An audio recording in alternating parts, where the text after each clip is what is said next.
বাংলার যারা সমাজে যারা আর্টিকুলেট সেকশন, অর্থাৎ যারা টিভি দেখে, খবরের কাগজ পড়ে,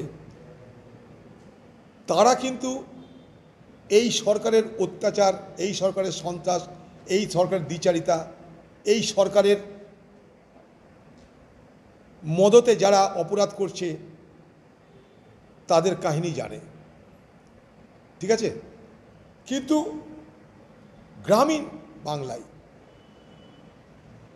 দূর বাংলায়, অর্থাৎ গ্রামীণ বাংলায় যেখানে দূর দূরান্তে মানুষ বসবাস করে, যাদের সঙ্গে শহরের তেমন যোগাযোগ নেই, তাদের প্রতিদিনের সমস্যা আর শিক্ষক শিক্ষিকা আর ডাক্তারবাবুদের যে সমস্যা, তার মধ্যে একটা মৌলিক ফারাক আছে।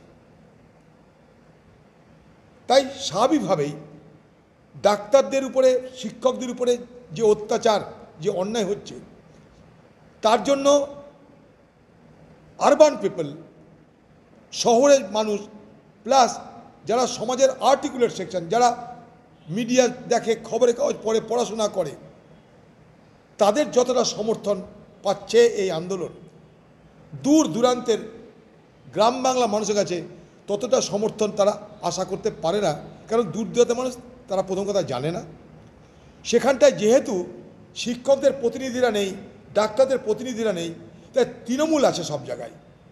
সেখানটায় তারা মিথ্যা প্রচার করে বিভ্রান্ত করার জন্য। এর আগে ডাক্তারদের আন্দোলনকে তারা প্রমাণ করে দিয়েছিল এটা ভদ্রলোকদের আন্দোলন, গরিবের নয়। এখানেও প্রমাণ করবে, চেষ্টা করবে এটা যারা চাকরি করে তাদের আন্দোলন, যারা চাকরি করে না তাদের আন্দোলন নয়। বাংলায় তো বেশিরভাগ চাকরি করে না, ফলে তাদের এটা আন্দোলন নয়।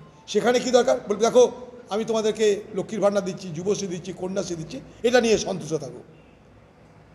ফলে শহর বাংলা যে ভাষায় আজকে প্রতিবাদ করছে, সেই ভাষার প্রতিধ্বনি গ্রামীণ বাংলায় এখনও ততটা স্পষ্ট নয়, কিন্তু মানুষ বুঝছে, কারণ মিডিয়া সকলের কাছে পৌঁছে যাচ্ছে।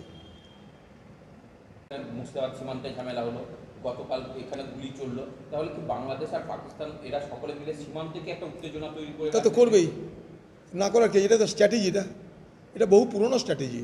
শেখ হাসিনা যখন ছিল তখন এটা তাদের পারতো না, এখন পারছে। কারণ পাকিস্তানে আজকে যে, বাংলাদেশ আজকে যে সরকার, তারা পাকিস্তানকে মদত করছে। পাকিস্তান চীনের সহযোগিতায় তারা তো চাইবেই যে বাংলাদেশ আমার হাত থেকে চলে গেছে, পাকিস্তান তার বদলা নিতে চাইবেই।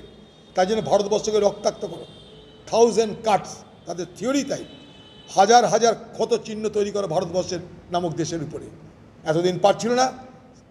ইউনুস সাহেব এসছেন, সাহেব বলবো না, ইউনুস এসছেন, সে ইউনুস এসে চীনের দালালি করছেন, পাকিস্তানের দালালি করছেন, এবং বাংলাদেশকে ক্রমশ ভারত বিরোধী শক্তি হিসাবে তিনি খাড়া করার চেষ্টা করছেন।